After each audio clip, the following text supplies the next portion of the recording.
Thanks for checking out the Brad and John Show podcast. This segment of the show is brought to you by John Combest's book, Stalking, Harassment, Internet Trolling, A Guide to Recovering and Rebuilding After Online Attacks. It's a great reference if you've ever been the unfortunate target of a social media attack.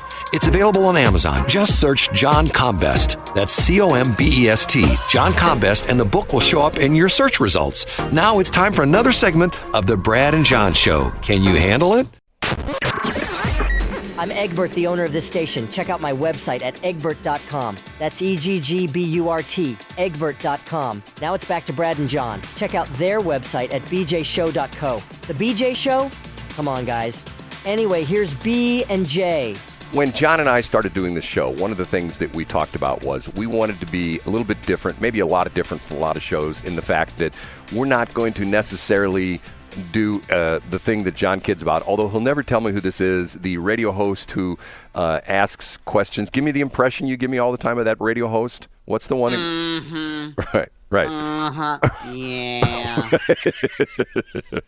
We try to have. What else are you working on? Hey, Valentina Gomez, what else are you setting fire to? Okay. Have you gone for a run today? Will you talk to Brad about it? We try to not do that, and we try to not do the NPR interviews and stuff like that. We don't do a lot of interviews, but I have to compliment someone who works hard at getting an interview, and I'm going to call this person right now, and let's see if they answer. We're going to dial the old phone here and see if this person... Good morning. Holly? Yes. This is Holly Thompson Rehder? It is. Holly, this is Brad Hildebrand, and you live on the air with me and John Combest. Nice.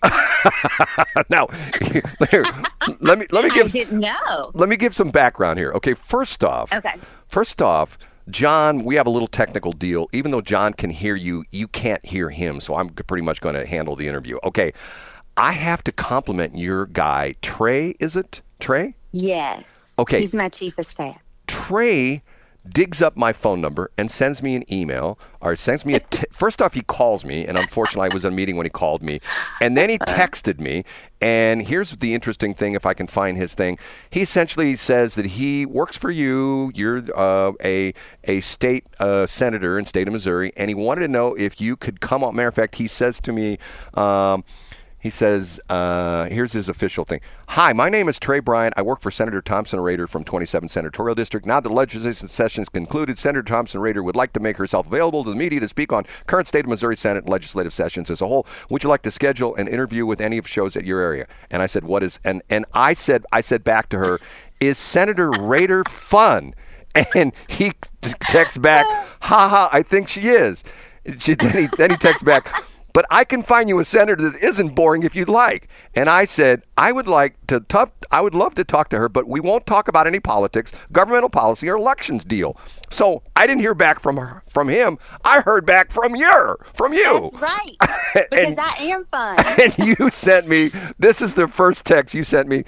For the record, I'm a ton of fun. Holly, you should have me on and find out. So here you are on my radio station. Holly, good morning to you. and I think somebody else is trying to call on the line. Do you hear me okay still? You know what? I think I lost her.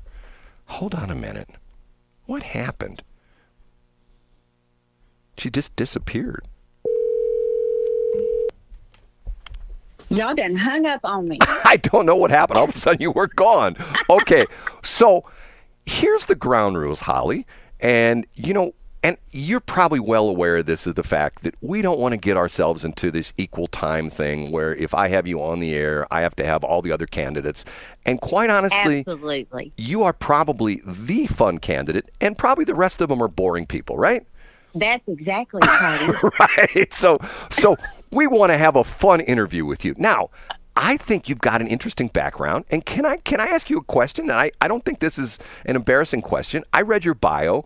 You got I'm literally an open book. Yes. You got a GED. So in other words, you never graduated from high school. Can I ask why that was? Yeah. So at 15, I lived through sexual abuse, horrific domestic violence, drug abuse.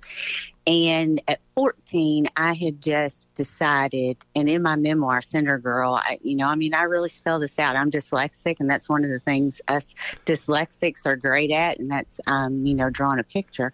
But I needed out of that. And so I talked my mother into signing the papers. And as soon as I turned 15, I married my 21-year-old boyfriend. Well, we were also in a really bad car accident at the same time. And my mother was injured very badly. They were going to have to put her in a nursing home. And so I quit school to help take care of her. So you don't have the typical background. And see, and let me tell you this. I love people that have come from horrible, not good backgrounds and have risen through the ashes and have really made something of themselves. And I hope you take that in the spirit's intended. I mean that as a compliment. Oh, no, absolutely. I take that as a compliment. And, God has opened many doors for me. And I've had to work. I mean, I've had to, being dyslexic and in school, that wasn't easy. I've always had to work for everything I've got. And I'm so blessed. So, no, I take that very much as a compliment. Now, your area is in the 27th Senatorial District. You're down to the south, Cape County, Scott County, places like that? Yes. And you've got a little bit of an accent. Anybody ever told you that before? Well, yeah. I have. The thing is, we moved over 30 times from the end of my 3rd grade to the beginning of my 10th grade. My mom had dealt with a lot of mental illness. And so when things would go south, we'd just hop a Greyhound bus, go to the next place. And so I was born in Memphis, spent my youngest years in Dallas.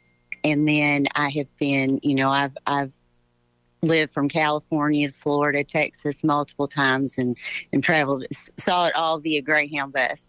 Interesting. Now, how did you ultimately decide that you wanted to go into politics? What was that? I mean, a lot of us in our lives, we ended up at a place, and sometimes you can track it back to one particular instant in your life where you go, I'm going to do this. Was there a moment for you like that?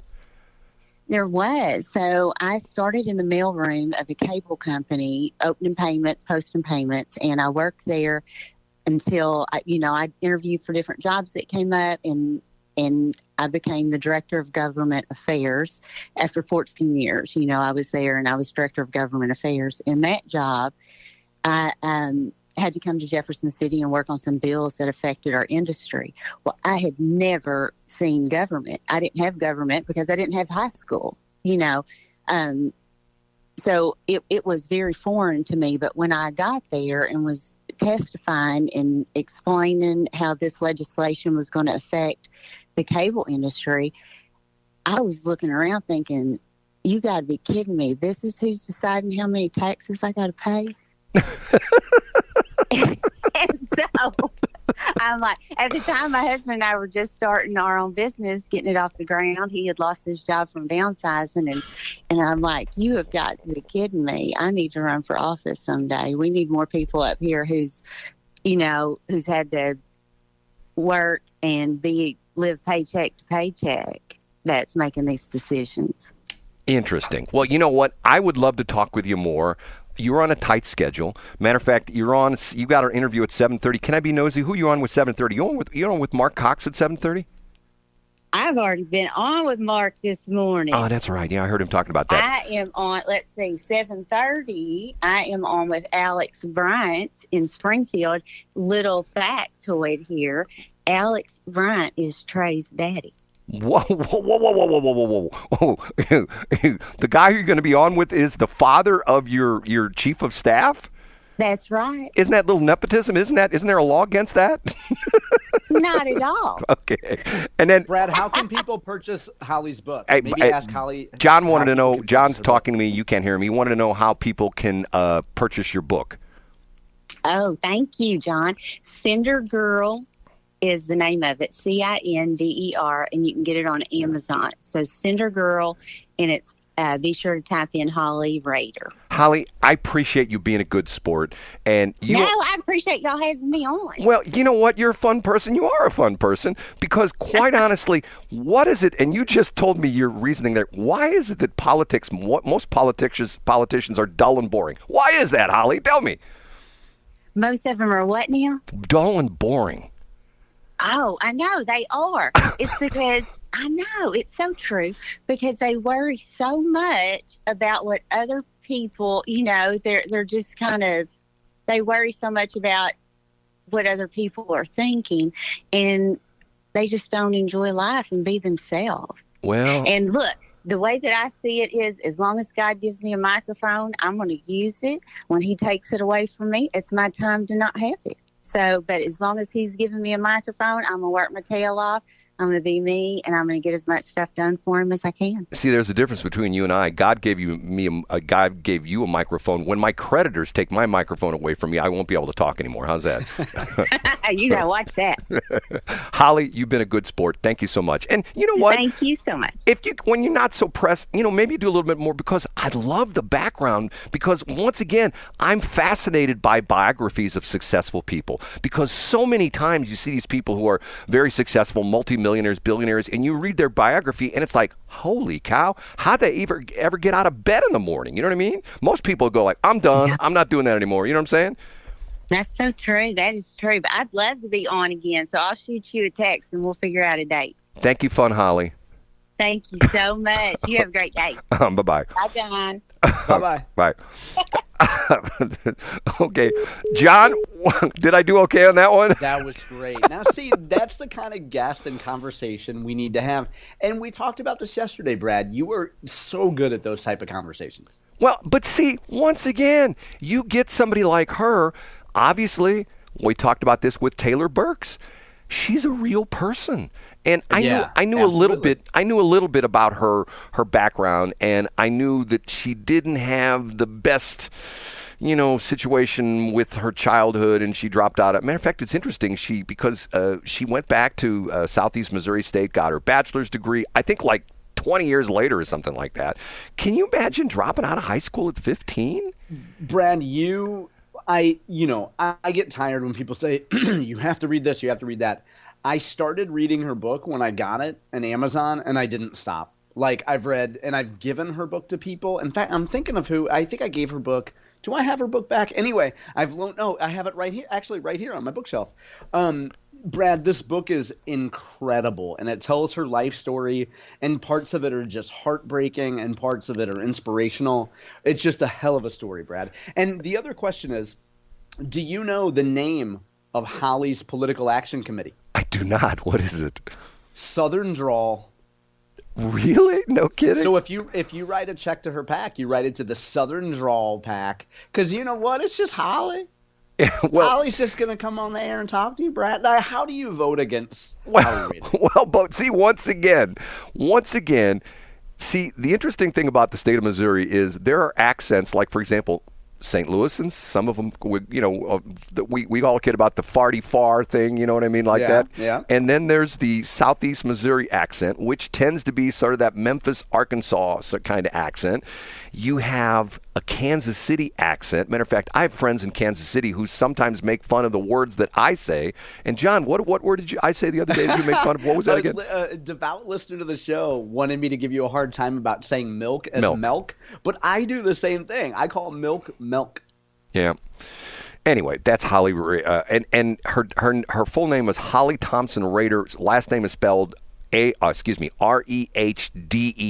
Rehder. Yeah, and we got to the bottom of the text situation, Brad. And I tweeted about it yesterday. Right. And I had a link to it up on my website. So. Right. Well, but see, the amazing thing about this is, and this is always sort of interesting to me, is that I once dealt with a guy now who is retired, and matter of fact, at one point in time, this guy worked for me, then started off at his own company, and he's now a multimillionaire, okay? And this guy got things done. And one day I said to him, hey, and I won't say his first name because some people will pick up who it is. I said, hey, how do you do these deals? How do you get all these things done? And he, with his very dry voice, he says, I have a secret weapon that I use. Matter of fact, it's a secret tool. And he says, it takes a code to operate it. And you have to punch in this code, and it magically connects you with other people. And I go, what are you talking about? Yeah. And he says, I have this instrument on my phone, on my desk. I just gave it away. On my desk. It's called a telephone. And I punch in someone's number, and it rings on the other end, and we talk. I'm going exactly, which is a lost art. Well, even more nowadays, even more than ever. Yeah. I mean, after the COVID thing, well, anyway, interesting. Okay. And the name of the book, her name of the book is what? Cinder? Like Cinder Block. Like Cinder, Cinder. Cinder Girl. Cinder Girl. And if you just look up Holly Thompson Rehder or Holly Rehder on Amazon, you'll see it. It's a fantastic book. Okay, back to the RFT thing. Okay. It's sort of a bizarre story because it came out yesterday that the publication has been bought, the editorial staff, which they didn't have a deep staff. They have 7 people, but it's 7 people that don't have a job anymore, which is sad. The editorial staff has been let go, but yet the website's still up. And it's not like the publication has disappeared. The owner, some company called Big Lou, will not divulge who he sold it to. And there's all sorts. I mean, what have you heard? There's all sorts of rumors that Rex Singfield bought it. I haven't heard that. Now, where are these rumors coming from? Well, I've seen it on various sites. I've seen it on some of the stuff. Is it like Twitter talk, or is it from somebody legitimate? Well, it's sort of the journalist. Some of these people I follow on Facebook and Twitter, the journalistic kind of crowd, and there's all sorts of the one interesting thing revolves around the fact that. And then Mark Cox called them a far left, and they've always been. I mean, when the good old Ray Hartman started this, in '78 or something like that, he called it an alt paper, alternative, meaning it's not the Post-Dispatch, it's not the Globe Democrat, and they take a look at life a little bit differently. But one of the things they have done through the years, like I mentioned, I think they do excellent long-form journalism where they dive into a story. I mentioned the fact that I had Danny Wizentowski as a guest when he was still working for the RFT. He works for NPR now, works for KWMU. He did a story which started out about my old buddy, Alan Barklage, who was my mentor, my helicopter pilot. He did my helicopter training with me and was just an incredible guy to be around. Unfortunately, died way too young in a helicopter crash. And he chronicled the story of him being hijacked by this woman from Richmond Heights to try to break her boyfriend out of jail. And he told the backstory of that story, which turned into an incredible podcast called American Skyjacker. The bizarre part of it is I didn't even realize what the story was about. I heard this podcast being advertised on another radio station like maybe 3 years ago. And I go, oh, man, that's interesting. Yeah. And I was probably halfway through the first episode when I thought to myself, oh, my God. Your point is that the Riverfront Times has done some great work in deep dives. Yes. And Mark Cox says, well, they're not really journalists. You know what? I think the world of Mark Cox. But yet I am tired of this stuff where Tracy Ellis comes out and say, well, you're not really a Republican. And you're not and then we got Mark Cox. Well, they're not really journalists. Okay. Once again, I have 2 stinking journalism degrees, which today are WORTHLESS exclamation. They are worthless degrees. Okay. And what's interesting about that is maybe this is the revolution of journalism in the old days where we had the gatekeepers who, if you wanted to get, and John, you know this from being a PR guy back before the internet really took off and back before social media, if you wanted to get out a word about when you were working for your political guys, you called up the local TV stations, the newspapers, and stuff like that, right? Yeah, and they would say no. They say we're short-staffed today. We'll see if we can send somebody out. Well, but the idea being is there were only so many outlets for news. Nowadays, there are gazillion outlets for news. There's all sorts of crazy things you can watch. There's, if you live in a neighborhood, you can go on to Nextdoor. You can go on to Facebook and your neighborhood group. I talk about the fact that there's all sorts of commotion going on out in Cottleville, which I think is sort of sad because the problem that Cottleville has right now is it's a victim of its own success. I think that's probably summed up succinctly. And the people who have been there for a while don't like the changes that are being made. I got you off track, Brad, but let's get back to the Riverfront Times. You were making a point about the Riverfront Times. I think it's sad because of the fact that once again, here's a local organization, and if I had to look into my crystal ball and say, I wonder who bought the Riverfront Times, I think it's probably some company that's going to do this from afar. And they're probably going to use. It'll just be they'll cut on, so they don't want to pay any staff. They're going to cut all, and they're going to use, Brad, I'm going to use the phrase, a little AI, a little artificial intelligence, and they'll be able to keep the Riverfront Times website, which has great search engine optimization, great SEO. They'll be able to slash costs and provide, quote, local content. What you would call McRadio in the radio industry, they'll do for an alt-weekly website. And that's probably where it's headed. Now, once again, I understand the problem the RFT has is the same problem we have, that every other radio station in the country has, except for the NPR affiliates who are swimming in cash. It's what all the TV stations have. Mark Cox gave an example the other morning that when he was on, he started work at Channel 2 or Channel 4, I think like in 91 or something like that, a long time ago. And when he first started working there, the 10 o'clock newscast on Channel 4 had a 10 rating. Okay, now what's sort of complicated about this is there's two big numbers in ratings. One of them is called the rating, one of them is called the share. And I used to teach this when I taught at Flow Valley and up at Lindenwood and stuff like that. Essentially, you're talking with two pieces of two pies. If you have a share, if you have a share, that means all the people who are listening to radio, we'll use radio as an example, are the pie, and then you cut up that pie. KMOX has a 10 share and KSHE has a 9 share, whatever. Okay, a rating, the pie is all potential listeners. In this case, we use radio again. So in other words, let's say there's 1 million potential listeners in the St. Louis area. Actually, there's like 2.5 million. Okay, but go ahead. You have a percentage of the people who are of the total pie of the available audience, not the people who are listening, but in other words, and the idea being... the number's going to be a lot lower. Go ahead. Right. He said that Channel 4 went from like a 10 share, 10 rating down to when he left 4 or 5 years ago or 6 years ago, down to a 1. And once again, we're not talking the fact that the programming's bad. We're talking the fact that so many people don't watch TV news at all anymore. They've gone elsewhere. So in other words, the pie, the big pie, essentially the share pie, the ratings pie has gotten smaller, much smaller. So in other words, back then you could be like Channel 5 could be the number one TV station in St. Louis with a 12, and KMOV would have been number 2 with a 10. Today, Channel 5 could be the number one station, and once again, we're talking about ratings with a 2.0, and Channel 4 could be the number 2 station with a 1.8, if that makes any sense. Because it's all relative. Yep. It's all relative. The pie has gone down significantly. Pie's shrunken. Okay. That's my stupid test for the... It's not stupid. It's a good primer, Brett. Okay, a bunch of things to talk about and a little bit more inside baseball, something that I think I'm going to ask you, and you have no idea what I'm going to talk about, and I'm going to ask your opinion on this, which I think is really fascinating because you just brought it up a couple minutes ago, and it now is something that could impact this very radio station. Ooh, all right. And it can impact any radio station. NVIDIA. All right, I can't wait. Not that. Thanks for checking out the Brad and John Show podcast. This segment of the show is brought to you by John Combest's book, Stalking, Harassment, Internet Trolling, A Guide to Recovering and Rebuilding After Online Attacks. It's a great reference if you've ever been the unfortunate target of a social media attack. It's available on Amazon. Just search John Combest. That's Combest, John Combest, and the book will show up in your search results. Now it's time for another segment of the Brad and John Show. Can you handle it?